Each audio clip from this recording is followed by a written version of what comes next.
Сайн байцгаана уу хүндрэлзэгчтэй. Манай Дефакто Мэтгэлцээн эхэлж байна. Өнөөдөр бид нийгэм хүн болгон өдөр тутам амьдралдаа мэдэрч байгаа Монгол төгрөгийн ханшны асуудлаар мэтгэлцээн хийхээр цуглаад байна. Төгрөгийн ханшийг, валютын ханшийг төрөөс зохицуулах ёстой юу үгүй юу гэсэн сэдвээр ярилцсан. За энэ бол ийм хар цагаан өнгө гэсэн асуудал бас биш. Тийм учраас энэ дээр ямар зохицуулбал яах юм, зохицуулахгүй яах юм гэдэг утгаар өнөөдрийн мэтгэлцээнийг явуулахаар миний баруун гар талд санхүү эдийн засгийн их сургуулийн дэд профессор Ж.Дэлгэрсайхан оролцож байна. За үгүй ээ зохицуулахгүй, зохицуулахтаа бол зохицуулсан ч ингэнэ гэсэн маягтайгаар миний зүүн гар талд Ц.Мөнхбаяр эдийн засагч оролцож байна. За оролцож байгаа хүмүүсээ танилцуулъя. Дэлгэрсайхан боловсрол 95 онд хөдөө аж ахуйн их сургуулийн эдийн засгийн сургуулийн бизнесийн удирдлагын бакалавр хийсэн. 2003 онд санхүү эдийн засгийн дээд сургуулийн бизнесийн удирдлагын магистр. 2006 онд МУИ-ийн хууль зүйн сургуульд бакалавр. 2011 онд удирдлагын академид докторант. Ажлын туршлага 96 оноо санхүү эдийн засгийн их сургуулийн багш, ахлах багш, дэд профессор. 98-2000 онд M&G Trust үнэт цаасны компанид гүйцэтгэх захирал, 6-7 онд машин механизм хувь цаар компанид гүйцэтгэх захирал, 2007-9 онд кибернетик банк ба санхүүгийн байгууллагын дэд захирал зөвлөхөр ажиллаж байсан хүн байна. За миний зүүн гар талд байгаа хүн бол эдийн засгийн мэргэжилтэй. 2001 онд МУИ-ийн эдийн засгийн ухааны бакалавр, 2006 онд Япон улсын бодлого судлалын үндэсний институт төрийн эдийн засгийн бодлогын магистр, 2015 онд Австралийн үндэсний их сургууль санхүүгийн магистр хийсэн боловсролтой. Ажлын туршлага 2001-с 7 онд сангийн яамны өрийн удирдлагын хэлтсийн мэргэжилтэн, 7-оос 12 онд Монгол банкны төлбөрийн тэнцэл судалгааны албаны ахлах эдийн засагч, 12-13 онд Монгол банкны төлбөрийн тэнцлийн статистик судалгааны хэлтсийн дарга, 15-аас 16 онд Монгол банкны ерөнхийлөгчийн зөвлөх бөгөөд санхүүгийн тогтвортой байдлын зөвлөлийн ажлын албаны дарга, 16 оноос улсын хурлын даргын эдийн засгийн бодлогын зөвлөх, Монгол банкны мөнгөний бодлогын хорооны гишүүн ийм хоёр эрхэм ирээд байна. За ингээд бид мэтгэлцээнийхээ дөрмийн дагуу эхлээд хоёр талд 5 минутын өөрийнхөө үзэл бодлыг хэлэх боломжийг өгнө. Дараа нөгөө талынхаа Няцаачийг сонсно. Тэгээд тодруулаад үзэгчдийн асуулт хийн. Тэгээд тэрний дараа дэмжигч тал хааж өгөх хэлнэ, Няцаагч тал хааж өгөх хэлнэ. Тэр хоёрын хооронд бид хүмүүсээс асуулт асууна. Та бүхэн манай нэвтрүүлгийг бас энэ MNB Facebook-аар шууд үзэж болно. Мөн жаргал DeFacto гэсэн Facebook-аар шууд үзэж болно. За ингээд ярилцах мэтгэлцээндээ орцгоё. За юуны өмнө манай Дэлгэрсайхан профессор юу ярих вэ гэхээр та яагаад ер нь яагаад төрөөс зохицуулдаг юм, зохицуулах ёстой юм уу, үгүй юм уу, зохицуулсан ч яах ёстой юм үзэл бодлоо илэрхийлнэ үү? 5 минут. За баярлалаа. Тэгэхээр төр гэдэг зүйлийн тухай бид ярихдаа төр яагаад энэ байх ёстой юм бэ гэдэг асуудлаас нь эхлэх ёстой гэж би хардаг. Тэгэхээр Монгол төрийн хувьд өнөөдөр энэ валютын ханш, Монгол улсын эдийн засгийн нөхцөл байдал, ядуурл маш олон энэ нийгэм эдийн засгийн үзүүлэлтүүдийн хариуцлагыг хэн үлээх ёстой юм бэ гэсэн асуудал байна. Тэгэхээр жишээ нь манай үндсэн хуулинд нэг юм заалт байна л да. Төр нь үндэсний эдийн засгийн аюулгүй байдал, аж ахуйн бүх хэвшлийн болон хүн амын нийгмийн хөгжлийг хангах зорилгод нийцүүлэн эдийн засгийг зохицуулна.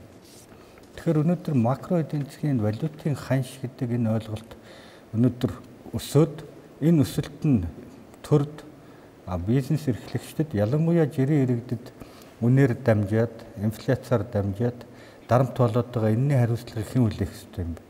Энэний зохицуулалт нь хэн дээр буух ёстой юм бэ гэдэг асуудлыг бид миний хувьд бол төрөөс нэхээс өөр аргагүй гэж байна. Учир нь төр гэдэг зүйлийг бид байгуулдаг, төрийг бид сонгодог, дээрэс нь төрд бид энэ онцгой эрх өгч байгаагийн үндсэн шалтгаан бол төр нийгэм эдийн засгийг зохицуулах эрх зүйн болон зохицуулалтын механизм, бодлогын энэ зохицуулалтуудаараа шат тамд дараалсан арга хэмжээг авч явах ёстой. Тэгээгүйт цагт өнөөдөр Монгол улсын нийгэм эдийн засгийн нөхцөл байдлын буруутан эзэнгүй болж Өнөөдөр төр гэдэг нэг томоохон субъект байна. Энэ бол Монгол улсын нийгэм эдийн засгийг зохицуулах ёстой боловч маш олон жилийн урттай хугацааны энэ тодорхой хэмжээний бодлогын болон зохицуулалтын механизмын алдаанаас болоод өнөөдөр Монгол улсын нийгэм эдийн засагт эсрэг үр дагаврууд хангалттай өндөр түвшинд бид хөгжиж чадахгүй байгаа энэ нөхцөл байдлууд бол гарцаагүй төртэй холбоотой бөгөөд төрийн зохицуулалтыг шаардж байгаа гэж би хувьдаа харж байгаа. А үүнээс гадна валютын ханшийг хэн зохицуулах ёстой юм бэ? Та юу, би юу, жирийн иргэн үү? Эсвэл бизнес эрхэлж байгаа нэг бизнесмен үү? Тэгэхээр зохицуулалт бол гарцаагүй байх ёстой. А дээрэс нь зохицуулалтгүй хаяна гэдэг ойлголт нь өөрөө аль ч нийгэмд байхгүй юм тохиолдол. Бид өнөөдөр эрх зүйт төртэй төрөөр өдөрдүүлж байгаа ийм нийгэм мөн юм бол макро эдийн засгийн болон нийгмийн олонх асуудлуудыг төр өөрөө хариуцж явах ёстой бөгөөд энэ хариуцлага өнөөдөр ухамсарлах ёстой юу? Төр дээр энэ үүрэг байх ёстой юу гэдгийг бид зөвхөн валютын ханшиг гэхгүй бүх талаас нь ярих ёстой гэж үзэж байна. Хэрвээ бид үндсэн хуулиндаа чөлөөт эдийн засагтай ардчилсан хүнлэг энэрэнгүй нийгэм байгуулна гэж заасан. Дээрээс нь тэр үүрэгт нь зохицуулаад төр нь бизнес эрхлэгчдийн хүн амынхаа амжиргааны болон нийгэм эдийн засгийн нөхцөл байдлыг хангах хуцтын бодлогоор дэмжих ёстой гэдэг нь үнэн юм бол энэ хуулиндаач байна. Эдийн засгийн онлайн чиг баримжаагаар харсан ч гэсэн өнөөдөр би Монгол улсын төрийн зүгээс бол бид ямар макро эдийн засгийн бодлого барьж байгаагаа бол зарлдаггүй. Тодорхой тогтсон бодлого бол байгаа хэсэг нь эргэлзээтэй байгаа боловч миний ойлгож байгаагаар бид төрийн оролцоотой эдийн засгийн механизмтай явж байна гэж харж байна. Бүр төр хүчтэй оролцоотой механизмтай гэдэг нь төсөв болон татврын нөхцөл байдал, татврын дарамт, төрийн оролцооны төвшингээр батлагддаг. Ийм учраас миний хувьд эхлээд ерөнхий нөхцөл байдлыг танилцуулахад төр бол гарцаагүй энэ байдлаар оролцох ёстой юм. Тэгээд төр гэдгийн оролцооны төвшингээ бид төрийн зохицуулах гэдэг тэр төвшингээ ямар байдлаар ойлгох вэ гэдгээ маш сайн наривчилж нэгдсэн ойлголттой болох хэрэгтэй. Өнөөдөр төр оролцоно гэхээр төр өөрөө бизнес хийгээд төр өөрөө бүх зүйлд шууд гар дүрэн оролцож байгаа энэ байдал нь бол зарим талаараа зохисгүй нь үнэ. Тэгэхээр төрийн оролцооныхоо төвшинг ойлгоод тэгээд түүнийгээ бид хэрхэн яаж оролцох ёстой вэ гэдгийг оролцох ёсгүй юм уу гэдэг дээр нэгдсэн байр суурьтай зөвхөн энэ танхимдч биш. Улс орны хэмжээнд нэгдсэн байр суурьтай байхгүй бол өнөөдөр нэг төр гэдэг субъект байдаг. Ямар ч хариуцлага хүлээдэггүй. Тэгээд валютын ханшин дээр тодорхой өөр субъектүүд рүү өөрсдийн буруу жихэд яваад идэг. Ийм тогтолцооноос бид хизээ гарах юм бэ гэсэн ийм л зүйлийг би хувьдаа бодож байна. За. Төр бол бүх юмд оролцох ёстой, хариуцлага тооцох ёстой гэж ярьж шүү дээ, тийм ээ. За. За та үзлүүлээ илэрхийлнэ. За баярлалаа. За ингээд төрийн зохицуулалт гэдэг дээр бол за шууд утгаар нь авч идэх юм бол үүний цаана бол Монгол банк болон засгийн газар гэсэн хоёр л субъект байгаа тийм. Тэгэхээр валютын ханш гэдэг нь өөрөө бол харьцангуй үн. Энэ зах зээл дээр тогтож байдаг нэг төрлийн л үн байгаа. Энэ үнийг юу тодорхойлж юм гэхээр валютын эрэлт, нийлүүлэлт гэсэн хоёр юм байна. Тэгэхээр энэ дээр бид нэр авч үзэхдээ хоёр тусдаа юм байгаа бол нэг нь бол яг энэ зах зээлийг үнийг тогтоож байгаа тэр хүчин зүйлүүд байгаа. Одоо шинэ төсвийн алдагдлал, гадаад худалдааны нөхцөл тийм. Одоо манай эдийн засгийн бүтээмж валютын урсгал, гадаадын шууд хөрөнгө оруулалт гэдэг юм суур хүчин зүйл гэж байгаа. За үүнийг сайжруулахын тулд юу хийх вэ гэхээр яалтчгүй төрөөс шалтгааллах юмуд байгаа. Тэ? Экспортыг нэмэгдүүлэхийн тулд тэр экспортын өсөлтийг хязгаарлаад байгаа гайлын нэвтрэх чадвар, тэр шинжилгээний станц гэдэг юм уу тийм. Өөр одоо тэр хил худалдааны гэрээ хэлцээр гэдэг энэ бол төрийн хийх ажил. Энэ бол яалтчгүй төр энийг хийж энэ эдийн засгт орж ирэх урсгал нэмэгдэн тийм. Хоёр дахь хэсэг байгаа. Тэгвэл Монгол банк яг юуг зохицуулах юм? Монгол банк тэгвэл энэ дээр ирж байгаа хоёр юм байгаа. Яг энэ захын зохицуулалт дээр. Нэгдүгээрт нь бол энэ нэг валютын ханш маань өөрөө суур хүчин зүйлтэйгээ нийцтэй хөдөлж гин үү, нийцтэй тогтож гин үү гэдэг дээр асуулт байгаа. За энэ дээр бол Монгол банк бол өнгөрсөн хугацааны турштай жил болгон мөнгөний бодлого оруулахдаа валютын ханш нь зах зээлийн суур хүчин зүйлтэйгээ нийцтэйгээр тогтно. Богино хугацаанд огцон салвал Монгол банк оролцсноо тэр хэлбэлтийг зөөлрүүлнэ гэдэг ийм бодлогыг бол баримталж ирсэн байна. Яагаад валютын ханш маань өөрөө зах зээл дээрх тэр хүчин зүйлтэй суур нөхцөлтэйг нийцтэйгээр тогтох хэрэгтэй юм бэ гэдэг асуулт байгаа тийм. Тэгэхээр хэрвээ тийм валютын ханш одоо манай улсын эдийн засаг маань өөрөө ямар эдийн засаг вэ тийм. Бид нар чинь гадаад сектороос маш эмзэг шок орж ирэхэд бол маш өртөмтгий. Хоёрдугаар нь эдийн засгийн бүтцийн уулуурхаас хамааралтай, төсвийн орлогоч хамааралтай. Тэгээд бидний бүтээн сул сүүлийн 3 жилийг харахад бүтээмжийн өсөлт сул мөртлөө нэгж хөдөлмөрт ногдох зардал маань өсөж байна. Энэ бол манай эдийн засгийн өөрийг нь харуулж байна. Тэгээд дээрэс нь бид нар бол капитал хоримтлуулж орно биш. Ямагт бидний хадгаламж хөрөнгө оруулалтын зүрх хасах буюу бид нар гадаа талаасаа их усүр татаж авдаг тийм. Ийм одоо эдийн засаг байгаа. Тэгэхээр ийм эдийн засгт оронд яг шок бол орж ирнэ. За энэ шок орж ирэхдээ 3 шугамар дамжин тийм. Бид бүгдээрээ мэдж байгаа. Бид нар валютын зах зээл ирж байгаа дарамт тал 3 шугам. Нэгдүгээрт нь нэрлсэн ханшны өөрчлөлтөөр эдийн засаг шингэнэ. Хоёрт нь бол валютын нөөцөөр валютын нөөцийг авах юм уу, нэмгнүүлэх юм уу, эсвэл хоригдуулах байдлаар тэр шок бол шингэнэ. Гуравт нь бол хүүгийн зөрүү байгаа. Тэгэхээр валютын нөөцөөр бид нар хэрвээ тэр шокыг шингээх юм бол бид нар валютын нөөцөө бараад тэгээд эдийн засгийн хүндрэл рүүгээ очно тий. Хэрвээ хүүг нэмэгдүүлэх юм уу, эсвэл бууруулах тий тэр гадаад шок маань ханшийг сулруулах эсвэл чангаруулах дарамт байгаа шүү дээ. Тэгэхээр хүүгийн өөрчлөлт бол яах вэ гэхээр за одоо бид нар хүүгээ нэмэгдүүллээ гэж бодъё. Гадаад тал дээр яах вэ гэхээр богино хугацааны тийм бодлогын хүү. Богино хугацааны тийм хөрөнгө оруулалтын урсгал орж спекуляц гэх юм уу тийм орж байна. Нөгөө талаараа бид нар хэрэв хүүгээ нэмэгдүүлэх юм дотоодын хувийн хвшлээ шахан гарах, хувийн хвшлтэй бизнесийн тэр боломж олох хязгаарлана. Тэгэхээр бид нарт сонголт бол нэрлсэн ханш үлдчихэж байгаа тийм. Тэгэхээр бид нар нэрлсэн ханшаараа энэ шокыг ингэ зөөлрүүлж эдийн засгтаа тэг бодит секторыг хамгаалахгүй бол ажилгүйд ажил эрхлэлтэй хамгаалахгүй бол биднэрт ямар юм учрах вэ гэхээр за бид нар нэрлсэн ханшаа барай тий нөөцөөрөө зараад эхлэе гэж бодъё. Тэгэх юм бол тэр юу болох вэ гэхээр бидний нөөц буурна. Нөөц буураад ирэхээр энэ валютын нөөцийн юу чинь засгийн газар гаднаас зээл авчиж мэдээж тэр нөөцийг нэмэгдүүлэх хэрэгтэй болно. За гаднаас засгийн газар валютын зээл авлаа гэж бод тий. Тэгэх юм бол богино хугацаанд валютын нөөц нэмэгдээд буцаагаад одоо итгэл нэмэгдэнэ. Гэхдээ засгийн газар өөрөө нэмж байгаа учраас тэр нь эргээгээд улсын төсөвтэй дарамт толно, эдийн засгт дарамт болж ирнэ. Зээлжих зэрэгэл тогтоогч байгууллагууд мань харна тий. За Монгол улсын төлөв за энэ өөрийн дарамт маань хуучин байсан юмнаас нэмэгдлээ. Тэгэх юм бол бид нэр зээлжих зэрэгэлд одоо хуучин буусантай адилхан зээлжих зэрэгэл буурна. Зээлжих буухаар хүлээлт үүсч эхэлнэ. За энэ урт хугацаанд за энэ эдийн засагт бол юу байх юм байна? Ханшийн сулралт явагдах юм байна гэд хөрөнгө оруулагчийн одоо санхүүгийн зах зээлд оролцогчдын хүлээлт өөрчлөлт. Энэ олон хүлээлтүүд нэмэгдэхээр спекуляц болно. Спекуляц болох юм бол энэ бид нар тэсэхгүй буцаагаад энэ ханшийн хямралд орсон. Өнгөрсөн одоо 72-оос одоо тий 2007 он хүртэлх одоо нөгөө хямралын үеийн судалгаараас харахад бол тийм 35 улсад одоо нэг 50% жишээ нь бол ханшийн хямралд орсон байна тий 40% нь санхүүгийн 20% нь бол өөрийн хямралд. Тэгэхээр энэ бол маш эмзэг эдийн засгт бол энэ бол маш боломжтой. За тэгэхээр хоёр тал яг жишээл тэгэд ханшийг зохицуулахад төр оролцох ёстой юм уу, ёсгүй юм уу гэдэг тодорхой хариу шууд авахд хэцүү. Тийм учраас бүгдээрээ энэ хариулт авахын тулд ер нь энэ ханшийн зөрөө хаанаас бий болоод байгаа юм бэ гэдгийг олчих бол тэгвэл хэн зохицуулах юм бэ гэдэг нь тодорхой болох байхаа гэсэн логикоор хандмаар байна. За тэгэхээр за ер нь бол 90 онд 3 төгрөг байсан ойролцоо. Одоо 2500 төгрөг. $1. Тийм ээ. 100% гадаад худалдаа ихэнх юмаа гаднаас авдаг. Ийм оронд энэ ханшийн зөрөө чинь ингээ өөрчлөгдөд одоо ялангуяа нэг 20-30% хэмжээнд өөрчлөлт орох юм бол эдийн засгаас сэгсэрчээд шүү дээ. Энэ ханшийн зөрөө чинь түл шатахуун дээр, түл шатахууны үн чинь бусад бараан дээр нөлөөлж байна гэж ярьж байна. Тэгэхээр өнөөдөр Монгол улсын энэ ханш унах гадаагийн шалтгаан одоо юу гэж хэлж байна гэхээр урд өмнө байгаагүй нэг байдал бий болсон. Манай худалдааны тэнцүү байгаа.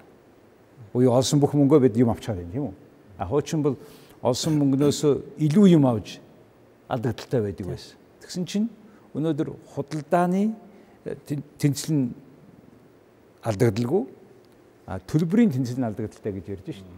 Иннээс болоод ханш өөр болж байгаа гэдэгтээ та чивэл зөвшөөрч байна. Тэгэхээр мэдээж хэрэг зөвшөөрч байна. Тэгэхээр валютын ханшийн үндсэн шалтгааны задаргаа бол мэдээж хэрэг төлбөрийн тэнцлээс харагдана. Тийм учраас өнөөгийн байгаа бидний зохицуулалтын хүрээнд ч гэсэн засгийн газрын зүгээс төлбөрийн тэнцлийг докторжуулах, балансжуулах тийм үүргийг засгийн газар түлээлгдсэн. Одоо та зөвшөөрч байна уу? Төлбөрийн тэнцлээс өнөөдрийн төлбөрийн тэнцэл гэдэг маань дахиад ойлгомжтой болгоо хэлхийн тулд энэ улс гэдэг энэ том сав руу орж байгаа доллар, гарж байгаа доллар хоёрын орж байгаа нь дэндүү бага байна. Гарж байгаа нь их байна гэж. Орж байгаа нь болохоор гадаадын хөрөнгө оруулалт гэж ярьдаг.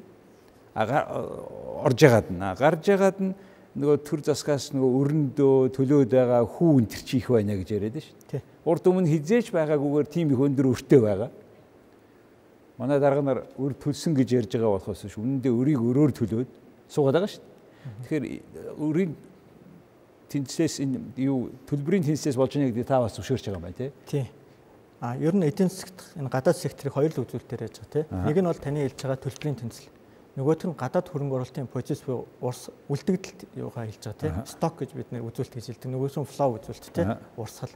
Тэгэхээр бид нарын өнгөрсөн хугацаанд энэ төсвийн алдаглыг санхүүжүүлэх гэдэг энэ авсан зээл маань хоримтлагтаад өрийн үлдэгдэл их болохын хэмжээгээр тэр өрийн үйлчлэгийн эргээгээд төлбөрийн тэнцэл дээрээ дарамт болоод байгаа юм тий. За тий. За тэгэхээр одоо бид нар хэлж шít Монгол улсын долларын чангараа төгрөг унаад байгаагийн гол шалтгаан бол за яг гадаад дотоодод инээ тэрэ болж байгаа үнэн тий. Биднээс хамаарахгүй. Тэнд юу ч болсон биднээс сэртээ зүгөө хамаарахгүй. Тэгэхээр ямар ч гэсэн энээсээ болоод төгрөг үнд ороод эхэллээ огцсон. Тэгэд энэ дээр та хоёр хоёулаа юу хэлж байгаа гэхээр төлбөрийн гадаад төлбөрч их байна. Гадаадаас орж ирж байгаа хөрөнгө оруулалт баг байна гэж байна. Тэгээд яах вэ? Тэгэхээр л энэ дээр сарих гарах гэдэг шүү дээ. Энийг яаж зогсоох вэ? Тэгэхээр яг алдардлаа багсах юм. Мэдээж төлбөрийн тэнцлийн тэр данстын задаргаанаас харахад бид нар бол одоо өнөөдөр эдийн засгийн нэлээд үзүүлэлтээ эерэг бөгөөд гадаад худалдааны тэнцэл эерэг хэвээрээ байсаар байгаа сүүлийн 2-3 жил. Гэтэл нөгөө бусад данс дээр бид алдаад санхүүгийн данстууд дээр урсгал данстууд дээр алдаад. Тэгэхээр яг энийг зохицуулах тийм механизм нь байх боломжтой ганц субъект нь өөрөө төр хөрөнгө оруулалтын бодлогоороо тийм ээ эрх зүйн орчноо сайжруулах өнөөдрийн бид нар удаа яриад байгаа экспортыг дэмжсэн импортыг орлсон бүтээгдэхүүн үйлдвэрлэл бий болгох уул уурхайн салбарт баримтлах бодлогоороо дамжуулаад нэмэн үртэг бүтээгээд долларыг бий болгох гадаадын хөрөнгө оруулалтыг бид нар дэмжсэн тийм төрлийн доктортой бодлого явуулах гэд төлбөрийн тэнцлийн тэр урт хугацааны ерөнхий дарамтуул гарцаагүй төрлийн бодлогоос хамаарна энийг залруулах ганц чадамж нь бас ч төрд байгаа. Тэр төр гэдэг дээр би бол засгийн газар талд нь илүү их ач холбогдол өгч ярьж байгаа. Монгол банк бол дэмжих үүрэгтэйгээр оролцох боломжтой. Тэгэхээр засгийн газар Монгол банк хоёр хамтдаа энийг хийхээс өөр аргагүй ийм нөхцөл байдал байгаа юм. Хараа засгийн газар Монгол банк хоёр хоорондоо хит нийлээд явчихаараа хоёулангийнх нь өрн нэмэгдээд биш. Тэгээ одоо жишээ нь янз бүрийн хөтөлбөр боловсруулаад тэгээ бие биен руугаа түлхээд сууж байгаа шүү дээ. Тэгэхээр засгийн газар Монгол банк хоёр хамтдаа гэдэг нь энэ угаасаа бодлогын үл нийцлийн тэм зарчим буюу онол байдаг. Мөнгөний бодлого, төсвийн бодлого хоёр хоорондоо нийцж байх ёстой гэж яриад байгаагаа бид бас зарим талаар буруу ойлгоод байгаа юм болов уу гэж боддог. Засгийн газар өөрт байгаа эдийн засгийн нийгэм эдийн засгийг сайжруулах тэр үүргээ хүлээгээд Монгол банк нь нөгөө талдаа инфляц руу хандсан мөнгөний бодлогын үүргээ хүлээгээд валютын зөв удирдлага хэрэгжүүлээд явхад болно гэж үзэж байгаа. Гэтэл энэ тал дээр яг Монгол банкны хувьд давуу тал байгаа. Сүүлийн жил Монгол банк бол инфляцаа онлоод валютын ханшийг зохистой бодлого эдийн засгтаа уялдуулсан бодлого явуулна гэд байхад засгийн газар яг юутай тэмцээд байгаа нь юусаа харагдахгүй. Ядууралтай тэмцээд байгаа мó, валютын урсгал нэмэгдүүлэхээр тэмцээд байгаа мó, тийм ээ? Засгийн газар бол яг үндсэн нийгэм эдийн засгийг докторжуулах ёстой, тэнцвэртэй бүтцийг бий болгох ёстой гэдэг Монгол улсын төсвийн болон бусад бүх хуулийн дээр байгаа. Тэр үндсэн зорилгоо засгийн газрын зүгээс хэрэгжүүлж чадахгүй байгааг болмоос өнөөдөр долларын ханш өсчөөд байхад гэтэл засгийн газар улсын хурал нь эргээд Монгол банкыг ганц буруутай субъект болгоод байгаа нь бол нийгэм бүр эргэлдээтэй байдал төрүүлээд зарим улсын хурлын бодлого түүнийг хэрэгжүүлж байгаа засгийн газар хоёроос илүү их хамаарч байгаа гэж би хөвдөө үзэж байна. За та юу гэж үзэж байна? Зөвхөн Монгол банк руу засгийн газар нь та нарын янз интервенц хийгээд ийм маягаар яваад байна гэж тий. Тэгтэл энэ долларын ханш унж байгаагийн гол шалтгаан бол үр төлбөр нь их байна. Орж ирж байгаа гадаадын хөрөнгө оруулалт нь бага байна гэдэг нь тийм үү? Тэгэхээр эн чинь төрийн ажил юм уу? Монгол банкны ажил юм уу? Тийм. Энэ дээр миний байр суурь бол яг 3 л юу байна. Эхнийх нь яг энэ валютын ханшид нөлөөлж байгаа энэ хүчин зүйлийг хахад засгийн газар бол оролцох ёстой, хийх ёстой. Энэ бол зайлшгүй ажил байгаа. Үүнийг хийхин тулд засгийн газар бол эдийн засгийн эмзэг байдлыг бууруулах, төрөлчдгийг бий болгох гэдэг тэр бодлогоо хийх ёстой. Үүний тулд макро эдийн засгийнхаа энэ доктортой байдлыг хадгалах менежментийг зөв хийх ёстой. Төсвийн алдагл өөрийн доктортой байдлыг хангах ёстой. Хоёрт нь бол эдийн засгийнхаа энэ бүтцийг өөрчилж төрөлжилт гэдэг байгаа тэр хөдөө аж ахуй аялал жуулчлал гэдэг юм уу Тэндээ бодиттой үр дүн гарахаар одоо хүн амынхаа одоо хүмүүсийн хөдөлмөрийн бүтээмж байд юм уу тийм нөгөө юмнуудаа бол хийх ёстой. Тэгэхээр онлын хувьд бол яг одоо таны саяхан хэлснээр төсөв нь алдагдaltaгүй байх ёстой гэж. Гэтэл бид нар тийм төсөв үзээгүй хэдэн 10 жил болж байгаа. Нэг удаа хуулиараа төсвийн алдагдал дотоодын бүтээгдэхүүний 2% байна гэдэг нэг хууль хийгээд тэрийгээ биелүүлсэн чинь байхгүй өөрчилсөн тийм ээ. Дараа нь 2 биш 10 байж болно гэж хэлсэн тийм ээ. 8 болгосон. Одоо 5.4 болгочоод бид нар мундаг ягаад гэвэл нодон 8 байсан гэж ярьж байгаа байхгүй. Тэгэхээр одоо ахаа буцаад ярихад ойлгомжтой болохгүй үүднээс долларын ханш чангараа төгрөг унж байгаагийн суур шалтгаан бол төсвийн алдагдал байна гэж хэлж байна. Тэгээд энийг мэдэхгүй байгаа юм байна. Төсвийн алдагдлыг яагаад болохгүй байгаа юм? Санаатай тэгж байгаа юм уу? Энэ одоо яа сонгуульд болоод тэгж байгаа юм уу? Ерөнхийлөгчийн хэлснээр зөвхөн төсвийн алдагдлыг тойруулаад нэг факторыг яриа л да. Та энийг яаж харж байна? Тэгэхээр төсвийн алдагдaltaй байгаа нь өнөөдөр Монгол улсын өрийн дарамт, Монгол улсын тэр санхүүгийн нөхцөл байдал зэрэг нөлөөлж байгаа. Төсөв гэдэг зүйл нь өөрөө бас яг бодлогын агуулгын тэр зарчмын гажуудалтай байгаагаас төсөв бол Монголын хувьд зөвхөн цуглуулад үрдэг мөнгө болоод хувирцсан. Тэгэхээр төсвийн үндсэн зорилго нь түрүүний бидний ярьсан макро эдийн засгийн доктортой, татврын доктортой орчныг бий болгох, саяны хэлээд байгаа мөнх хоёрын эдийн засгийг төрөлжүүлэх, тэр бүх үүргийг төсөв дээр төрийн үүргийг хэрэгжүүлж байгаа үндсэн санхүүгийн их сурвалж, төрийн механизмыг хөдөлгөх гол их сурвалж нь өөрөө төсөв байгаа учраас энэ төсөв нь өөрөө зөв биш, дээрэс нь алдаатай байгаа нь бол эргээд Монгол улсын валютын өрийн дарамт дахин өр зээл авахын нөхцөл байдлыг бүрдүүлж байгаа. Яагаад төсвийг алдагдaltaгүй хийж болохгүй байгаа юм? Яг онлын хувьд бол хэрвээ цаана ухаалаг зөв төр байгаа үед алдагдaltaй төсөв байж болно гэд тэр төсвийн нийгэм эдийн засгийг хөгжүүлдэг. Гэтэл яг өнөөдрийн Монголын бодит байдал дээр тэр ард нь байгаад бодлого төр нь ухаалаг зөв яг нийгэм эдийн засгийг хөгжүүлж чадж байгааг уу гэж харахаар бас эргэлзээтэй. Сүүлийн 10-аад жил бид төсвийн маш их алдагдал үйлдвэрлэсэн.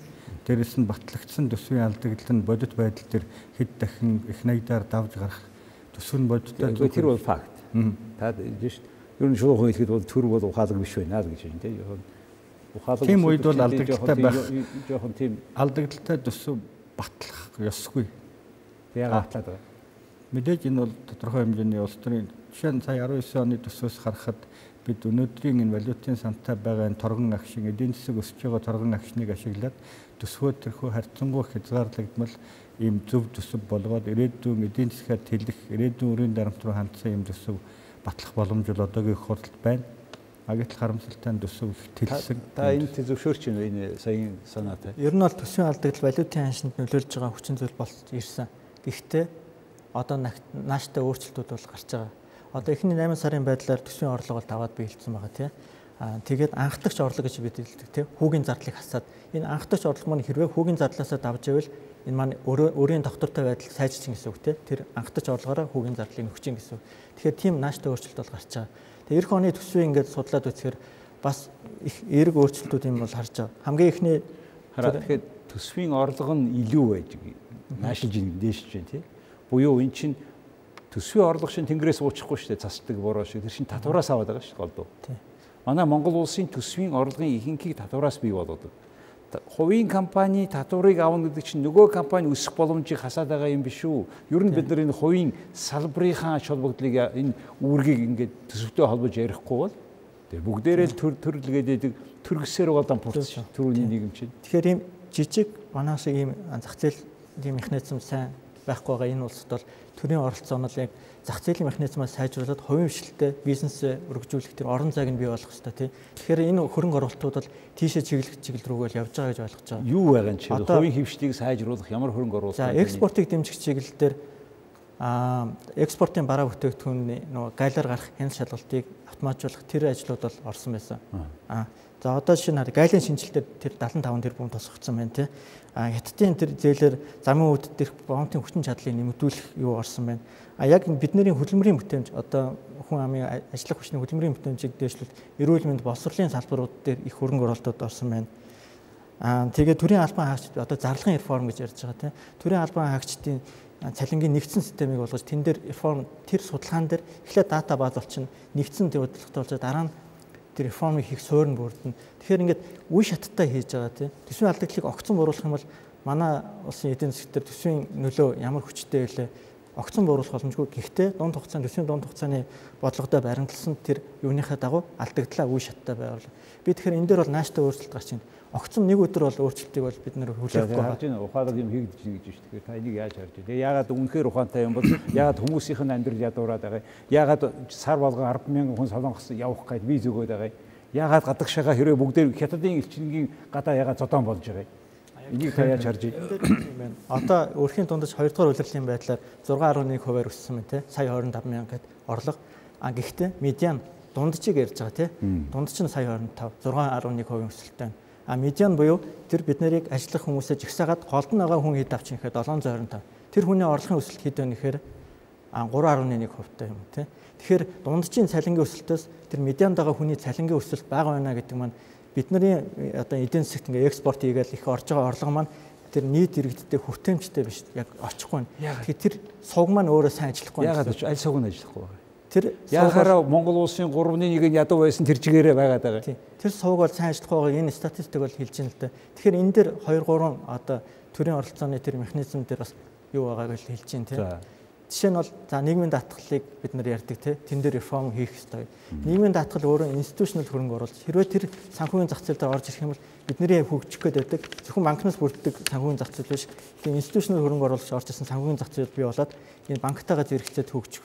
Тиймэрхүү реформууд сайн хийгдэхгүй байгаа учраас тийм санд чинь тэр хөрөнгө хаа байгаа. Нөгөө түрүүний хүмүүсийн ажилласан нөгөө тэтгэврийн сангийг чинь бөөгнүүлээд бүгдээр ингэ төсөв засгийн газар тэр юунд чинь санд чинь маш хөртөө шүү дээ. Тэр юун тусдаа юм зарцуулах байтугай өнөөдрийн ажиллаж байгаа хүмүүсийн цалингаас авсан мөнгөө шууд настай шууд пенсионд гарсан хүмүүст өгчөж байгаа шүү дээ. Тэгээ энэ нэг юм цикл яваад шүү дээ. Энэ чинь та бас энэ дээр хариулаарай. Энэ яагаад ингэж юм гэхээр жилийн жид үеийн үед төрн томроод байгаагийн тэгээд өгөөжгүй байгаагийн одоо үр дагавар мөн үү биш үү гэж ярмаар байх юм. Тэгэхээр тэрийг яаж харж Мөнхбаярын хэлж байгаа зарим зүйлтэй санал нэг байна. Төсвийн бол 2016 оны нөхцөл байдалтай харьцуулбал төсвийн нөхцөл байдал хийж байгаа өөрчлөлтүүд нь харьцангуй сайжирсан үнэ. Гэхдээ яг өнөөдөр бидний энэ байгаа дүр төрхийг харахаар түрүүний таны хэлсэн үнэхээр төрийн зүгээс сүүлийн 10 жилд ингэж их төсөв өсөөд тэгээд төсвийн зардал нэмэгдээд төсвийн алдагдлаараа бид сүүлийн 5 жилийн дотор төсвийн алдагдлаараа бид 18 их 80 төгрөг алдагдлыг үйлдвэрлэсэн. Тэр нь өр болцсон. Ийм байгаа үед яг төсвийг зөв байна гэж хэлэх нь бол буруу. Би хувьдаа төсвийг зөв байна, төр зөв байна, Монгол улсын бодлого зөв байна гэдгийг би ганцхан өнцгөөс л тайлбарлана. Жирийн иргэн дээр юу ирсэн юм бэ? Иргэний амжиргаа сайжирсан юм уу? Иргэдийн нийгмийн амьдралын чанар сайжирсан юм уу? Сая Мөнхбаярын хэлж байгаа боловсролын салбарын тэр хөрөнгө оруулалтууд өсөж байгаа гэж үнэн. Гэхдээ тэр боловсролын салбарын хөрөнгө оруулалт дандаа бидний ярьдгаар хатууд дэд бүтц рүү явж байгаа. Тэр нь оновчтой хэсэг нь бас эргэлзээтэй. Боловсролын салбар дээр байгаа соёл боловсрол соёл шийдлэх ухаан дээр байгаа нэлээд их төсвийг тэр бүтээн байгуулалтын ажлууд нь маш олон сумдуудад соёлын төв барих ажлууд байна. Түрүү жил 30-40 сумдад барих байсан. Энэ жил дахиад шинээр ороод ирсэн. Тэгэхээр энэ хатууд дэд бүтцүүдийг харсан, эмнэлэг барьсан, сургууль барьсан гэдгээрээ Монгол улсын боловсролын чанар иргэн дээр очиж байгаа боловсролын чанар сайжирсан юм уу?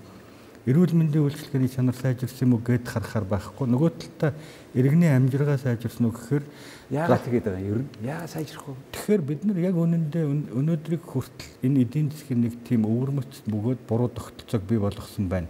Тэгэхээр тэр төсвөөр дамжаад гадаадын хөрөнгө оруулалтаар дамжаад хэдэн тэрбум доллар маш их хэмжээний мөнгө эдийн засаг руу орж байгаа боловч тэр нь жирийн иргэнд шингэдэггүй тийм тогтолцоо байна. Жишээ нь төсөв 3.7 дахин өссөн байхад багш ажилчдын цалин 10 оноос хойш цалингийн индекс нь ердөө 122-оос 119% байгаа. Тэгэхээр хөөрхөн багш ажилчдын хувьд цалин нь дунджаар 20% өссөн 7 жилийн дотор. Гэтэл энэ хооронд төсөв нь 3.7 дахин нэмэгдсэн 19 оны төсвөөр харах юм бол энэ тоо бүр нэмэгдэл явж. Тэгэхээр бидний энэ яг зарцуулаад байгаа юм их сайн олон тооны хувьд нэмэгдээд байгаа боловч яг энэ тийм тодорхой зөв бодлого байхгүй байна л. Тэр зөв бодлого гэдгийг яаж ойлгож байна? Сая их тэр Няцаагч хэлэх юм юу байна? Яг үнэн үү эсвэл та зөвшөөрч гинөө сая яв. Зөв төсөөдөр бол асуудал байгаа. Эрэгч юм байгаа, сөрөгч юм байгаа тий. Таны хэлж байгаа хувийн шилтэ өрсөлдөх хөрөнгө оруулалтууд хүртэл байгаа тий. Тэр махны үйлдвэр гэдэг юм уу тий. Яах гэж төр аж ахуй тийм юу гэдэг гэсэн ойлгомжгүй юмнууд бас байгаа. Тийм төсвийг яриул бол үүтэй. Гэхдээ би бол яг нэг өдөр өөрчлөлт гарна гэж бодох. Хамгийн гол нь энэ өөрийн доктортой байдлаа ханган тий. Өөрөө доктортой бууруулна гэдэг төсвийн аллагдлаа төсвийн дунд хугацааны мэдээлэлтэй буусны дагуу багасан гэдэг тэр юугаа тогтвортой бариад явах хэрэгтэй. Яг үүний цаанд бүр цаад шалтгаан гэвэл бидний яриад байгаа тэр засаг институттэй бүр цаашлаад таны хэлдэг те улс төрийн намын ил тод байдал гэдэг юм уу бүр суур шалтгаанууд бас байгаа л та. Хэрвээ бид нэр ярих юм бол энэ төсвийн хөрөнгө оруулалт яагаад ингээ үр ашиггүй зарцуулагдаад байна те. Ингээд хэсэг хэсгээр ингээд тэгэх юм бол тэрний цаатал нь улс төрийн тогтолцоо мохолцоогоо их л олон харин өнөөдөр тэрийг л хүмүүст яг тайлбарлах гэж зуглаад байна шүү дээ. Тийм. Миний хувьд бол яг зөв хэлж л да тэр. Төв банкны тий мөнгөний орны гишүүн гэдэг агуулгаараа илүү бид Төв банк яагаад тий интервенц ингэж тий суур нөхцөлтэйгээ нийцтэйгээр ханшийг явуулах тийм бодлого баримтал тийм яагаад богино хугацааны хэлбэлцлийг бид нэр интервенц хийх юм бэ гэдэг дээр илүү тайлбар өгөх юм бол хүмүүс ойлгох юм болов. Тэгэхгүй бол хүмүүс учир шалтгаан биш те цаад юуг нь биш илүү өнгөцтэй наа талын ойлголтыг авчаар мэдээллийн тэгш бус байдал үүсээд хүмүүс буруу байгаад байна л да. Тэгэхээр яагаад бид нар интервенц гэдэг маань өөрөө бас тийм бас үр ашигтай биш хэрэгслээ байна. Нэгдүгээр хэрвээ бид нар трендийн эсрэг буюу суур хүчин зүйл нь өөрөө ханшийг солруулах чиглэлд үйлчлээд ахад одоо төлбөрийн тэнцэл маань одоо гадаадын шууд хөрөнгө оруулалтаас бусд нь одоо хасгалцсан байна шүү дээ. Өнгөрсөн онд 300 саяын худалдаа бараа үйлчлэгээний худалдаа эерэг байсан бол одоо хасах 400 гэдэг юм уу те. Портфолио инвестмент 70 сая одоо багцын хөрөнгө оруулалт гэж байдаг те. Бонд зээлийн орж ирэх урсгал маань өөрөө 70 сая байснаа те нэмэх 70 саяас энэ жил хасах 330 сая гэдэг юм уу те. Ийм нөхцөлийн үед бид нар трендийн эсрэг те интервенц хийх юм бол энэ өөрөө тэнцвэртэй очихгүй болж байгаа. Тэ тэнцвэртэй очих болохын зах зээл дээр яг үн гэдэг нь хэд болох нь энэ өөрөө нөгөө валютын ханш маань өөрөө нэрлсэн ханш маань өөрөө одоо юугаа эдийн засгийн тэнцвэрт авчдаг гадаад тэнцлийг хангадаг байтал чинь бид нэр эсрэг хийчих юм бол очихгүй. Хоёрдугаар за тэнцвэрийн дагуу хийлээ гэж бодъё те. Тэнцвэрийн дагуу хийх юм бол бид нар хурдын саар бол энэ хурдан саарх нь өөрөө эргээгээд тэрнээсээ очих удаашраад эндх зардал нь олон юм. Эцэст нь бид нар улам хүчтэй ханшийн савлгаанд өртөнө. Тэгээ ийм эрсдлээс бид нар сэргийлж. Гуравдугаарт нь интервенц өөрөө яагаад тийм их үр ашиггүй байдığım бэхээр бас байгаа. Интервенц хийх хэмжээгээр спекулятор хэрэг байх юм бол спекуляторыг дахиад спекулят хийх тийм сонирхлыг өдөөж өгдөг байгаа тийм. Долларын богино хугацаанд түргэн ашиг олохын төлөө том доллартай хүмүүс орж хэрэгээ зах зээлийг уунгаад босгоод ингээд байх юм интервенц гэж ярьж байгаа шүү дээ. За тэгэхээр одоо эхний байдлаар одоо би дүнг гаргаж хэлмээр байна. Тэр юу гэхээр Монгол улсад төгрөг суларч байгаагийн суур шалтгаан бол Монгол банк биш. Суур шалтгаан бол төлбөрийн тэнцлийн алдагдал. Төлбөрийн тэнцлийн суур шалтгаан бол төсвийн алдагдал. Төсвийн алдагдал их болох тусам гадаадаас мөнгө зээлж аваад байна шүү. Тэрний төлбөрт нь өгж байгаа гадагшаа урсж байгаа мөнгө их байна гэдэг нэгдүгээр дүгнэлт. Хоёрдугаар дүгнэлт. За гадагшаага мөнгө урссан ч гэсэн гаднаас гадаадын хөрөнгө оруулалтыг татах асуудлыг бид ярих ёстой. Энэ ажил жоохон сул байгаа. Монголд хамгийн том хоёр дахь гадаадын том хөрөнгө оруулагч байсан Синтерэ Голд гэж компани гараа явчихж байгаа. Энэ бол олон улсын зах зээл дээр тийм таатай мэдээ биш. Монголоос болж игэл зүхтэж байгаа хэрэг гэж ойлгохоор болж байгаа.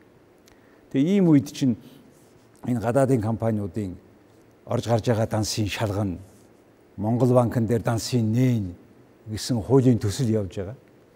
Тэрийгээ бид одоо хөрөнгийн урсгалыг хаах гэсэн зүйл огт биш гэж ярьж байгаа. Тэгэхээр ийм нөхцөлтэйгээр энэ төгрөг ингэж сулраад байна гэдгийг одоогийн байдлаар ойлголцтой зөв. Тийм биз? За тэгэхээр хэрвээ энэ хоёр нь хоёулаа төрийн ажил байгаа байхгүй. Өр тавиад гадагшаа мөнгө өгөөд байна. Монгол банк тэгээгүй байна. Дараа нь гадаадын хөрөнгө оруулалт татахгүй байна. Янз бүрийн бодлогоор ингээд ер нь тэгэхээр ийм буруутай тал нь засгийн газраа байхаар одоо энэ талыг чи нөөцөө зарж ягаад мөнгөө барай гэхээр таны сая хэлсээр зах зээлийн тренд гэж яриад байна шүү дээ. Зах зээлийн эсрэг манайх бүх нөөцөө нэг 2 тэрбум долларыгоо зараад ч энийг дийлэхгүй маа гэдэг. Тэгээд аль нь ашигтай вэ? Юу ч мөнгөгүй болчиход барихгүй байсан тэр үү, мөнгөтэйгөө барихгүй байсан тэр үү гэдэг асуулт гарч ирж байна. За ойлголт одоогоор ийм байна. Асуулт та бүхнээс суугаад Тэгээд цаашаа үргэлжлүүлье.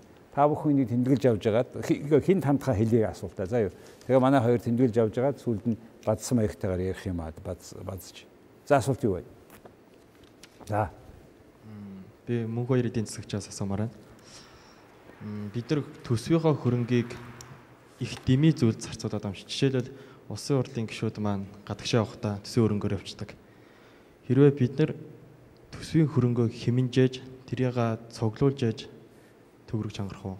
Эсвэл бид нар эхлээд өөрсдөө төсвийн хөрөнгөө үр ашигтай зүйл зарцуулж яаж бидний төгрөг гадагшаа урсах мөнгөний зардал маань багасах юм шүү. За. Ийм асуулт байна. Өөр асуулт байна нэмийн саяхтай холбоотой. Зардлаа багасгая гэж бас ухаалаг тий. Хоёр янз юм байгаа шүү. Орлогоо нэмэх хасах, зардлага нэмэх хасах маягаар алдагдлыг зохицуулна. Би саяны асуулт дээр нэмж асуултсая. Одоо бид нар ингээд гадаад руу импортоор гаргасан бүтээгдэхүүнийхээ мөнгийг ингээд ард түмэндээ тараах ч юм уу энэ байдлаа болоод хураагаад цаашдаа ингээд хуримтлах боломжтой юу? Хуримтлал хийж. Тэгвэл хуримтлал үүсэх боломжтой юу? За та хоёр дахь асуулт дээр бодъё. Та эхний асуултанд хариулъя. Энэ одоо энэ төр засгийн удирдлагуудын чинь их хурлын гишүүдийн зардал гадаад дотоод энэ явж байгаагаа хэмжихүүл яасан юм бэ гэж нэг Монгол иргэ асууж шít. Энийг та яаж харж байна? Аль зэрэг зардал байдгийг юу юм? Тэгэхээр төсвийн зардал нь өөрөө урсгал хөрөнгө оруулалтын гэж зардал гэж байгаа тийм. Тэгэхээр хөрөнгө оруулалтын зардал бол эдийн засгийнхаа чадварыг потенциалыг нэмэгдүүлэх, үр ашгийг нэмэгдүүлэх, бүтээмжийг нэмэгдүүлэх тэр чиглэлд илүү их орж байгаа. Урсгал зардал маань илүү төрийн үйлчлэгийг ард түмэнд хүргэх орлогын дахин хуваарлт одоо халамж эднэрийн мөнгө гэдэг юм уу тийм чиглэл рүү явж. Тэгэхээр бол ер нь бол урсгал зардлыг аль болох багасгаж илүү одоо бүтээмжтэй тэр юу чиглүүлэх нь бол зүйтэй л дээ. Тийм учраас нөгөө төрийн албаны шинжилэл гэж байгаа. Төрийн албыг аль болох цомхон чадварлаг болох хэмжээгээр зардлын бууралтыг басгана. Төрийн албаны үйлчлэгийг илүү одоо мэдээллийн технологийн өндөр хөгжсөн үед бол илүү иргэнд ойр байлгаснараа тэр зардлыг хэмнэх юм. Тийм чиглэл рүү явж. Тийм чиглэлийн орж байгаа хөрөнгө оруулалтуудыг бол зүгдүүлтэл санал бол нэг байна. Тий. Та ярьж ш төрийн албыг цомхон чадварлаг болно гэж гомон сайхан үгийг улс төрчид их сайхан ярих юм да. Тэгээд цомхон болж байгаа юм ердөөсөө баг. Чадварлаг гэж бүр харахгүй байна. Ягаад гэвэл тэр чинь нөгөө намынхаа шугамар төрийн ажилд орчоод байна шүү дээ. Тэгэхээр энэ нэг циклийг яаж зогсоомоор юм бэ гэдэг дээр та хариулт хэлээрэй. Түрүү та ярьлаа шүү. Гүнзгийрээд орох юм бол засаглалын асуудал, цаашаагаа бол намын асуудал, санхүүжилтийн асуудлаа гэж хэлж байна тий. За та түрүүний асуултанд хариулъя. За тэгэхээр нийгмийн халамжийн зардлуудыг бид танах ёстой. Гэхдээ бас л эргээд харамсалтай нь бидний өнөөдрийг хүртэл 20 гаруй жилийн эдийн засаг нийгмийн нөхцөл байдал хэрэгжүүлж авч хэрэгжүүлсэн бодлого маань зарим талаар ийм халамжийн улс гэдэг тодтолтой хуулс болгоцсон. Халамжлахаас өөр аргагүй иргэдийг бид өөрснөө бүтээчихсэн. Тэгэхээр халамжийг гинт зогсоовол тэр хэсэгт маань хүнд дарамт болох гэнэ. Хоёрдугаарт нь энэ халамж гэдэг зүйл нь бас энэ улс төр болцсон байна. Хүүхдийн мөнгийг 100% өгөх шаардлага үнэндээ баг Монгол улсад байхгүй гэдэг нь баг илэрхий. Гэтэл 100% өгнө гэдэг нь бол улс төрийн аль ч намынх нь эрх барьж байгаа хоёр намын ээлжиж барьж байгаа аль ч намынх нь хувьд улс төрийн тоглолт болчихсон.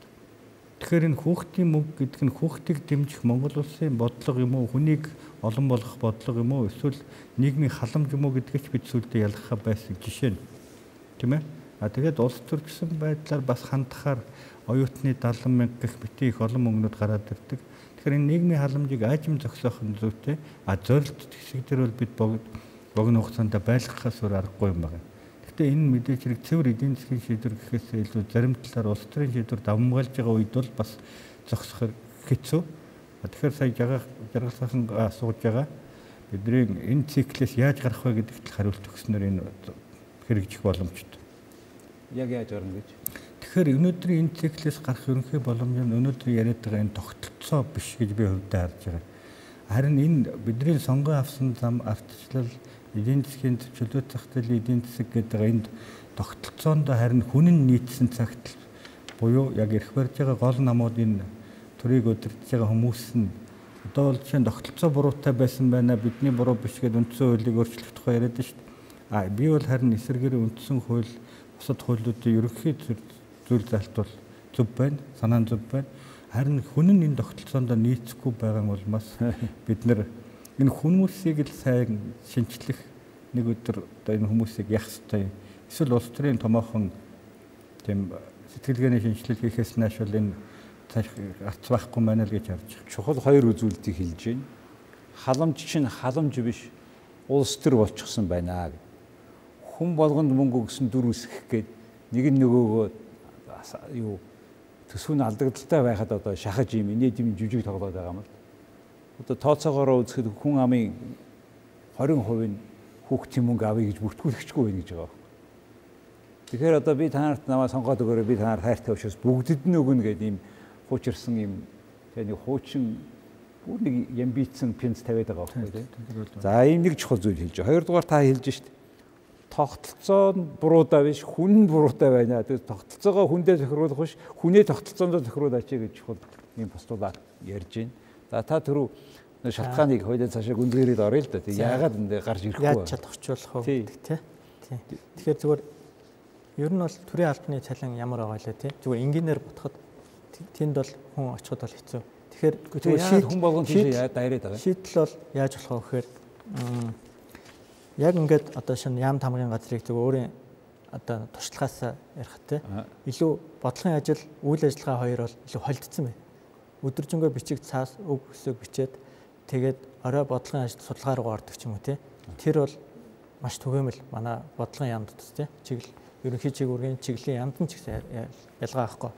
Тэгэхээр бид нар хэрвээ үнэхээр бодлогоо авч явъя бол те. Яам гэдэг чинь бодлого боловсруулдаг. Тэр бодлогоо авч явъя бол тэр одоо шинэ мэрэгжлийн гэхэд хоёр янзын байх хэрэгтэй тийм. Нэг нь яг бодлогоо боддог. Зөвхөн бодлого боловсруулдаг тийм. Нөгөө хэсэг нь бол яг ингээд илүү үйл ажиллагаанд чиглэсэн. Тэгээд тэр хоёрын ялгаа ягаад гэвэл тэр хоёрын бүтээмж эдийн засгт одоо яг яамны зорилтод үзүүлэх нөлөө хоёр өөр учраас ялгууртай залинтай. Тийм байж тэнд гаднаас ирсэн юм уу тийм чадварлаг хүмүүс тэндээ илүү тогтвор суурьшилтай урт хугацаанд ажиллана. Тийм ялгаа. Тэгэхгүйгээр бид нар зөвхөн ингээд төрийн алба гээл нийтлэг юм байх юм бол бид нар энэ ялгаанаас бол чадахгүй амжихгүй. Яваандаа бол илүү нийтлэг үйлчлэгийн хэсэг нь мэдээллийн технологи өгсөн үед илүү одоо автоматжуулаад тэр хэсэг дээр бага зардал гардаг.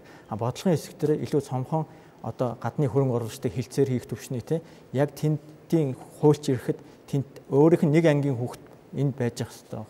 Тийм хүмүүсийг авчрахын тулд бид нар тийм ялгаа дифференшиашн бий болгож байна. Яагаад хийхгүй байгаа юм бэ? Яагаад хийхгүй байгаа? Мэдэхгүй байна уу? Санаатаагаар хийхгүй байна уу? Ийм асуудал гараад байна шүү дээ одоо. Ягаад гэвэл нөгөө мэдэхгүй чадахгүй гэдэг фазаа бид дууссан байхгүй. Тэгээс мэддэг чаддаг хүүхдүүд нь та нар шиг залуучууд нь буцаад ирсэн юм аа хийхэд бэлэн болцсон. Юу энийг хийлэхгүй байгаа юм бэ? Тийм. Тэгэхээр яг энэ иймэрхүү одоо энэ жижигдэл орох хэлтэй улс орны том асуудал яваад ихтэй харин өнгөрсөн хугацаанд үе шаттай явж байгаа л гэж ойлгож байгаа юм л. Үе шаттай шинжилээ дараагийнхаа юмуд ил тод нээлттэй тэр мэрит зарчим гэдгийг нэвтрүүлж үе шаттай хаашаа яваад байгаа нь тодорхой биш байна лээ. Үе шаттай чаттай л яваад байгаа. Тэг ягаад тэгэхээр үнэхээр зүг явж байгаа юм бол хүмүүс нь ядуураад байгаа юм тий. Ягаад ингэж баяа ядуугийнхэн зэрэг улам томроод байгаа юм. Ягаад энэ мөнгө нь алга болчиход байгаа юм. Нөгөө авсан мөнгөөрөө юу хийсэн бэ гэдэг нь ягаад харагдахгүй байгаа. Та тэрийг жишээлбэл одоо ингээд зээлээр төлж гинэ гэж ярьж шít. Та энэтэй санал нийлж гинөө ягаад тэгээд байгаа нөө өмнөх авсан зээлээрээ ягаад тэр зээлийнхаа юмар ягаад зээлийг төлөхгүй байгаа. Тэгэхээр за шууд Чингис бондоос харъя. Чингис бонд өрийн удирдлага буруунд авчихна да. Чингис бондыг авахдаа бид нар 1.5 тэрбум доллар гарах энэ бонд гаргахтаа бид төлөвлөгөөгүй байсан. Сонирхолтой нь тэр үед тухайн үеийн засгийн газар Монгол улсыг хөгжүүлэхэд 5 тэрбум доллар хэрэгтэй байна гэж гаргасан. Тэгсэн мөртлөө 1.5 тэрбум доллар гаргахчаад юу хийхээ мэдэхгүй Монгол банкнд хадгалуулаад хаврын чуулга эхлэхийг хүлээгээд эхлсний дараа бөөн яамдууд нь бололдод төлөвлөгөөгүй байсан. Тэгээд 888 төсөл тэгээд бэлэн байснаар нь барилга зам бүтээн байгуулалт гэдэг юмруу тэр мөнгө оруулсан. Эргэн төлөлт гэдэг зүйл тэнд байгаагүй. Тэгэхээр эргэн төлөгдөх боломжгүйгээр өрийг зарцуулахаар тэрийг дарах арга нь ганцхан л өрийг өрөөр дарах арга үлдчихэж байгаа. Тийм учраас нэг тийм буруу цикл эхлүүлж зогсоох. Энэ одоо бүр хорлонтой байгаа. 5 жилийнхээ 7 жилээр аваад 5.5 хүүтэг 7.7 хүүтэй аваад тэгээд дараа нь 2021 онд Чингисийн анхны 10 жилийн 1 тэрбумыг төлөх болоод ирэхээр хинээс мөнгө өгөх. Хэрвээ бид болдог бол өнөөдөр энэ хит улс төрчсөн хит бодлогогүй энэ нөхцөл байдлаа түрүүний хэлснээр энэ тогтолцоонд бид нийцхийн төлөө төрн ажиллах ёстой. өнөөдөр яг нийгмийг хөгжүүлэхийн тулд бид юу хийх ёстой вэ гэдгийг ухаарах цаг нь болсон байна уг нь. Бид бол 20 хэдэн жил сая Мөнхбаярын нэг зүйлтэй бас санал нийлэхгүй аажимхан яваад байна гэдэг. Энэ бол үнэхээр аажимхан явж байгаа нь зөв чиглэлд явж байгаа гэдэгт итгэхэд нэгдүгээр бэрх. Хоёрдугаар цаг хугацааны хувьд бол асар удаан байна. Тийм учраас бид энэ нэг тийм зоримог шинжилэл хийх цаг бол болсон. Та ямар зоримог шийдэж гармаар байна? Төр гэдэг дээр яг хэнийг хэлж байна? Төр гэдэг дээр би гарцааг бол одоо нэг Монголын төр бол байдаг. Гэхдээ төрийг хамтран болон ээлжлэн удирдах байгаа. Ирэх барих намуудыг л хэлхээс ямар ч арга байхгүй. Хоёр нам байгаа шүү дээ. Тэгэхээр хоёр намын хийж байгаа эднэрийн бүтээж байгаа төр засаг бол айжмаар хаашаа явж байгаа мэдгэдгээ байж таа гэж ер нь юм л таамаглахад бол бид буруу явж байна л гэж хэлэхээр. Тий. За тэгээд одоо бид одоо хүртэл яаж ингэхтэй зэрэг одоо хүртэл бид нар одоо 12 минут байна. Одоо хүртэл бид нар яг байдал юу байна? Хаанаас угшлан байна гэдгийг нэлээд тодорхой ярьчлаа шүү. За тэгээд одоо та хоёрын бодлого маань нэг нь шууд эсрэг гэсэн юм юу гаргаж тавихад хэцүү л дээ. Тэгсэн ч гэсэн одоо бид энэ үдсэн хугацаагаа та хоёрыг тэгээ энээсээ яаж гарах вэ гэдэг дээр илүү цаг зарцуулаач гэж хүсэж байна. Та одоо байдлыг хэрлээ. Сайхан онш тавьчлаа. Онш тавьчлаа гэдэг нөгөө хүн чинь зүгээр болохгүй ш. Одоо эмчлэх хэрэгтэй. Хаанаас яаж юугээр. Тэгэхээр мэдээж та бас тэрийг бодоорой. Мэдээж одоо валютын ханштайгаар эргэж ууж ярив. Валютын ханш мөнгөний бодлого хүү тал дээр бас төр засгийн зүгээс харьцангуй нааштай ухаарлууд бол байна. Ерөнхийдөө бидний зөв чиглэлийг л дэмжих хэрэгтэй. Жишээ нь валютын зохицуулалтын хуулийг шинжилээд найруулсан. За зарим цэрэг тийм мессеж, зарим цэрэг ойлголтууд нийгэмд байгаа боловч валютын ханшийн тухайн хуулийн дээр засгийн газар валютын ханшийг хариуцах ёстой маа гэдэг гол бидний хүсэж байгаа, миний хувьд хүсэж байгаа эзэнтэй болгох тэр асуудлыг шинэ хуулийн дээр оруулж ирсэн. Үндэсний мөнгөний тэмдэгтийн тухай хуультай нэгтгэхэд энэ асуудлыг бүхэлдэн зохицуулъя гэсэн юм зүйлийг оруулж ирсэн. Одоо жишээ нь улсын хурал дээр яригадаад байгаа оюун чимэг гишүүн санаачилсан. Нөгөө талаас бас ерөнхийлөгчөөс зарим саналууд ороод ерөнхийлөгчийн тэр санал нь жишээ нь түрүүний Монгол банкн дээр данстай болгох тухай асуудал яригадаад байгаа.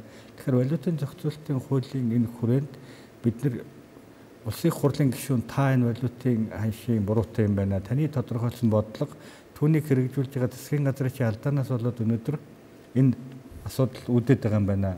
Хажууд нь Монгол банкны зүгээс чадлаараа тэр зохион байгуулалтын механизм нөөцийн удирдлагаар дамжуулаад валютын ханшийг тэр эерэг байлгахад нь оролцох хэрэгтэй юм байна. Үндсэн үүрэг төлбөрийн тэнцлийн тэнцвэртэй байдлыг хангах, валютын ханшийг доктортой байлгах нь засгийн газар юм байна гэдгийг харьцангуй ойлгосон юм хууль оруулж ирж байгаа нь бас ч гэж шамлалтгүй дэвшил гэж харж байгаа юм. Тэгэхээр энэ дээр нэг асуулт. Яг энэ валютын зохицуулах тухай хууль дотор хамгийн гол асуудалтай хандаагүй. Тэр нөгөө төсвөө алдагдaltaгүй болгоул зохицуулагдана. Гадаадын хөрөнгө оруулалтыг татвал зохицуулагдана гэдэг энэ зал чи ердөөсөө байхгүй мөртлөө том компаниудыг хийж байгаа байхгүй юу Монгол банкн дээр арилжааны дан санаа гэж хэлж байгаа. Энийг та яаж харж байна? Тэгэхээр яг бусад тэр зүйлүүд нь одоо энэ чинь төсвийн хуулийн нэг заалт байна. Төсвийн бодлого стратегийн зорилт нь макро эдийн засгийн болон татврын доктортой орчныг бүрдүүлэх, инфляцийг бууруулахад чиглэнэ. Тэгээд төсвийн бодлого төлөвлөлтөн дээр бүх асуудал зарчмууд нь тавьдсан байгаа харамсалтай. Эдийн засгийн үр ашигтай байх, хариуцлагатай байх, төсвийн доктортой байдлын хууль, өрийн удирдлагын тухай хуулиуд дээр яг тэр заалтууд нь байгаа. Төсөв бол үр ашигтай байх ёстой, нийгмийн эдийн засгийн үр ашигтай байх ёстой. Гэтэл Монгол улсын төсөв төлөвлөгдөхдөө зүгээр төсвийн өрөөний мэдээлэл гэсэн 2 тоонд баригддаг. Хотоодын нийт бүтээгдэхүүн 8% өснө. Тэр өсөд явах гэдэг мэддэхгүй. Ядуурл буурах юм уу, ажилгүйдэл буурах юм уу байхгүй. Тэ?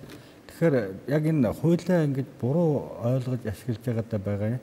Валютын зохицуулалтын хуулийн дээр Монгол банк миний харснаар бол Монгол банкн дээр данстай байх асуудлыг сонголттойгоор хэрвээ хүсвэл гэдэг. Ер нь бол энэ даалтан дээр зарчмын хувьд би эсрэг байр суурьтай байгаа. Монгол банк төлбөр тооцоо хийдэг болсоор юм бол миний мэдхээр бараг байхгүй. Тийм ээ Монгол тийм систем байхгүй. Монгол улс нэг шатлалтай тогтолцоотой байх тийм байсан. Тийм бизнес хийгээ явуучихар чинь. Тийм тэр байхгүй. Хоёрдугаарт яг бас иргэдийн эмзэглээд байгаа нэг зүйл нь Монгол банк тодорхой шалтгаанаар валютын хязгаарлалт хийх, гүйлгээний хязгаарлалт хийх юм даалт. Энэ дорж орж иж гүйлгээний хязгаарлалт хийх гэж байна. Тэр нь яг Монгол банкны тайлбарласнаар бол гэнтийн хууль санаачлагчийн бас тайлбарлаж байгаагаар гэнтийн шок орж ирэхэд валютын орох гарах урсгалд удирдлаггүй болдог. Тэгэхээр удирдлаггүй болсноор эдийн засагт ирэх цохилт нь хүндэрдэг. Энэ зохилтыг сармагжуулахын тулд тэрийг аажим үе шаттайгаар хувийн компани үйл ажиллагааг явуулахад сад болох гэж. Тэр бол бас тодорхой хэмжээгээр 100 мянган доллар төлөх хэрэгтэй бол 30 өнөөдөр төл гэж хэлэх нь шүү дээ. Тийм байна. 70-ын зөвшөөрдөг нөө гэж хэлдэг. Гарахаар хурсгалд ер нь хяналт тавина гэдэг. Гэхдээ яг наадахыг чил одоо нөгөө Хуго Чавес гэдэг ах Мугабе ах хоёр хийгээд ингээд улс орон дампуураад хуулийн болж ш. Ерөнхийдөө миний хувьд бол энэ дээр валютын ханшийг ингэж докторжуулах асуудал нь хүчээр докторжуулах асуудал төрийн оролцоо бол байхгүй байх ёстой. Бодлогын оролцоо байх. Чухал ойлголт хэлж байна. Валютын ханшийг хүчээр юм уу, тушаалаар юм уу, хууль гаргаад юм уу, зохицуулдгүй маа гэдгийг одоо энэ дээр онцгойж байна. За та гарцыг яаж харж байна? Тийм энэ дээр энэ хуультай холбоотойгоор ярихад нэг хөрөнгө урсгалын хяналт гэдэг юм яригдаад байгаа тийм. Тэгэхээр бид нар өөрсдөө нэг боломжгүй гурвалжин гэж мэдчихэж байгаа тийм. Бие даасан мөнгөний бодлого, чөлөөтэй валютын урсгал, валютын ханшийн зохицуулалт гэх тийм. Хэрийн боломжгүй гурвалжингаас бид нар бие даасан мөнгөний бодлоготой тэгээ уян хатан ханштай, тэгээ чөлөөт одоо валют хөрөнгөний урсгалтай гэж энэ бодлогыг бид нар баримтласаар ирсэн. Цаашдаа яг эдийн засгийн ийм нөхцөл баримтлана. Тэгэхээр энэ хуулийн тэр нэг хоёр заалтаа бол да. Нэг нь ерөнхийлөгчийн санаачилсан төв банкн дээр орох, нөгөөх нь түрүүний ярьсан ялангуяа капитал контролч ер нь орж ирэх урсгал дээр илүү их яригддаг тийм. Гарах урсгал ихээс илүү орж ирэх урсгал. Зарим улсад өөр ашигтай, зарим улсад янз бүрийн эмпирик судалгаанууд бол өөр дөнгөө ихтэл ерөнхийдөө бол энэ бол урт хугацаанд бол эдийн засгт бол эрг нөлөөгүй л гэсэн дүгнэлт бол байгаа. За тэгэхээр одоо энэ хуулинд заасан хоёр заалт ч ажиллахгүй гэдгийг хэлж байгаа байхгүй. Эхний заалтын үед би яагаад ажиллахгүй гэхээр түрүүн хэлсэнтэй яг санал нэг багш хэлсэнтэй. Бид нар чинь төв банк байгуулалтад орчин үеийн төв банк байгуулалтад 350 жил болж байна тийм дэлхийд даяар. Манайх 91 онд банкны хуулиар хоёр шаталтай байсан байна. Тэгэхээр энэ бол зарчмаа эвдэх тийм бол байхгүй тийм. За хоёрт нь бол оюутлахой гэдэг маань өөрөө хөрөнгө оруулалтын гэрээ бол аж ахуй нэгж байгаа. Тэр аж ахуй нэгж бид нар эзэмшигч гэдгээрээ төлөөлөд төсөн тууцын гишүүд байгаа. Тэрний ард талд нь Монгол улсыг төлөөлж байгаа хувийн төрийн компани байгаа тийм Эрдэнэс Монгол нэрсэн компаниуд байгаа. Тэгэхээр тэр төлөөллүүд бол бизнесийн зарчмаараа тэр хөрөнгө оруулалтын гэрээнийхээ асуудлуудыг бол ярих хэрэгтэй. Харин ямар гарц байж болох вэ? Ер нь бол санаа нь бол зөв. Валютын нөөцөө нэмэгдүүлээ тийм экспорттой болох бүрэн. Гэхдээ бид нар нэгэнт бизнес бол бизнес тийм бизнесийн зарчмаараа явагдах хэрэгтэй. Тэгэхээр яаж болох вэ гэхээр миний бодлоор хэрвээ тэр компанид тогтвортой одоо ихэнх юу ч юм бол буцаага томд хөрөмжийн худалдан авалт ч юм уу гарах ёстой шүү дээ тийм янз бүрийн зээлийн үйлчлэгэнд. Гэхдээ хэрвээ 5-10 жилийн хугацааны дараа эргэж төлөгдөх мөнгийг хоримтлуулж байгаа бол тэр нөөцийг арилжааны банк, Монголын арилжааны банкнд байршуулна, Монголын арилжааны банк нь Монгол банкнд байршуулна гэдэг ч юм уу тийм юу бол угаасаа одооны хуулинд нээлттэй боломжтой тэр бизнесийн хувьд. Тэгэхээр ийм бизнесийн зарчмыг бол оруулахгүй. Тэгээ хөрөнгө оруулалтын гэрээнд чинь хэд хэдэн заалтууд байгаа шүү дээ. Дансаа чөлөөтэй байршуулж болно. Монголд хөрөнгөний хэмжээ тэдээс хэтрэхгүй байна гэдэг юм уу. Ардаа 20 банк байна тий. Арилжааны маш олон гэрээний бизнесийн асуудлууд бол цаана байгаа. Яг энэ заалтууд байсан учраас одоо хүртэл яг энэ заалтууд байсан учраас Монгол улсад энэ дэлхийгээс ийм хол байгаа юм улсад уул уурхайг энэ ч гэсэн одоо энэ сектороор нь дамжуулаад хөрөнгө орж ирсэн байхгүй.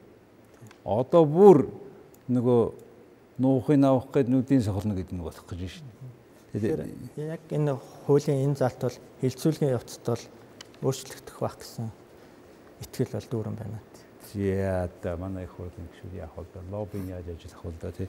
Тэгээ харамсалтай нүхээ энэ хууль ингээ гарчих юм бол ийм ажил болох гэж байна гэдгийг өнөөдрийн ярилцлагаар ярьж байна. Ягаад гэвэл өнөөдрийг хүртэл явуулж ирсэн эдийн засгийн бодлого бол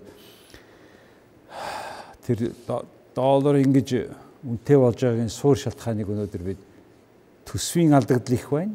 Гадаадын хөрөнгө оруулалтын тодорхойгоо наашаа чиглэсэн урсгал буураад байна гэдэгтэй л хойж яриад шүү дээ. Тэгээ байдал ийм байхад яг энэ гол юмаа засахын оронд харин ч тэр байгаа хэдэн хөрөнгө оруулалтыг нь дэглэн засна одоо орох гарах урсгалын хянан хаан дансныг зааж өгнө гэсэн ийм хорлонтой бодлого хичих гээд энэ удаа гэсэн ийм нийгмийн үзэл бодол байна гэдгийг өнөөдөр бид нэвтрүүлгээр ярьлаа. За тэгээ эцэст нь та хоёр биш дээ хаагаад одоо үнэхээр энэ ханшигаа бид нар яг зохицуулах нь бол зөндөө ярьлаа да. Тэгэхээр яг бид нар нэг юу яриаггүй ихтэй зэрэг хувийн салбар хүчтэй хөгжиж ээж ханшиг барьж чадна гэдгийг ердөөсөө ярихгүй. Энэ өнцгөөс нь та харж агаад өөрийнхөө энэ одоо хаасан юу гэхгүй юу хэлэхгүй. Тэгэхээр түрүүний байр суурийг баттгахад валютын ханш тогтвортой байх, валютын ханш нийгэмд сөрөг нөлөө үзүүлэхгүй байх энэ нөхцөл байдлыг бүрдүүлэх үндсэн субъект нь гартаагүй засгийн газар төр оролцсон. Дээрээс нь Монгол банк нэг дэмжиж оролцсон гэдэг нь үнэн. Тэгээд үнэхээр тэр дээрээ тийм бодлого оролцоонд шууд бус оролцоогоор дэмжих гэдэг нь. Тэгээд тэр нь сайн байвал хувийн хвшил, бизнесийн орчин сайжирч тэнд валютын нөөц бий болно. Иргэд амжиргааны сайжирснараа төгрөгийн болон валютын амжиргааны их үүсвэртэй болно. Тэгэхээр дээр нь тийм үнэхээр сайн тийм хөрс бүрдээгүй цагт өнөөдөр бид нар мөнгөтэй компанитай, мөнгөтэй иргэнтэй болно гэдэг ойлголт нь үнэхээр бас эргэлзээтэй учраас миний хувьд төрийн оролцоо үнэхээр чухал юм аа. Энийг бол хаана ойлгох нь зүйтэй. Яг валютын ханшийг өндөр болгож байгаа буруутан нь өөрөө тэр тодорхой бодлого боловсруулалт түүнийг хэрэгжүүлж байгаа төлбөрийн тэнцлийн тэнцвэртэй байдлыг хангах ёстой тэр субъект юм. Гэтэл зөвхөн ганцхан Монгол банк гэсэн субъект рүү харчаал Монгол банкны ерөнхийлөгч рүү дайраад байх нь бол зохисгүй юм. Чухамдаа яг үнэхээр гол буруутан бол тэр нөгөө загнаад байгаа талд байж болзошгүй юм шүү гэж би өвдөө хэлмээр байна. Тийм болохоор энэ бол төр гарцаагүй оролцож байж энэ макро орчныг сайжруулж байж валютын ханшийн тэнцвэртэй нөхцөл байдал үүснэ. Тэгэхээр гол буруутан төр өөрөө байна. Засгийн газар нь байна гэж хэлж байгаа байхгүй.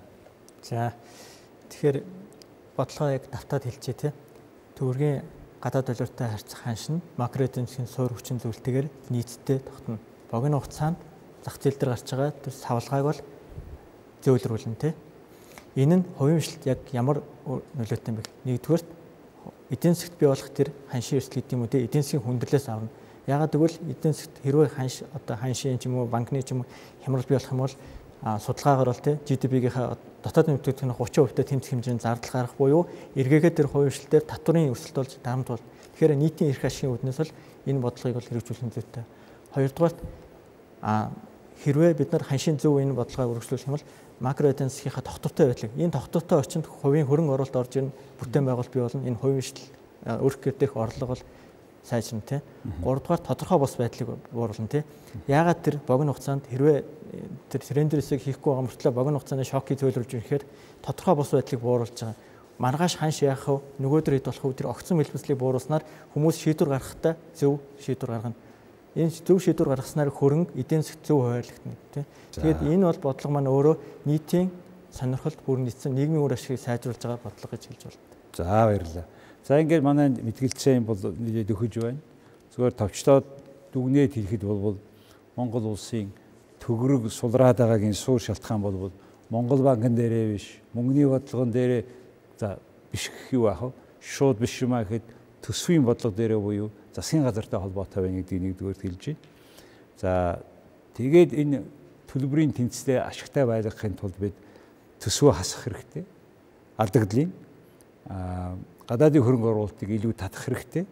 Тэр төсвийн алдагдлыг багасгахын тулд нөгөө шинээр үр авахаасаа илүү нөгөө хуучин түрүү авсан мөнгө маань хаа явна вэ?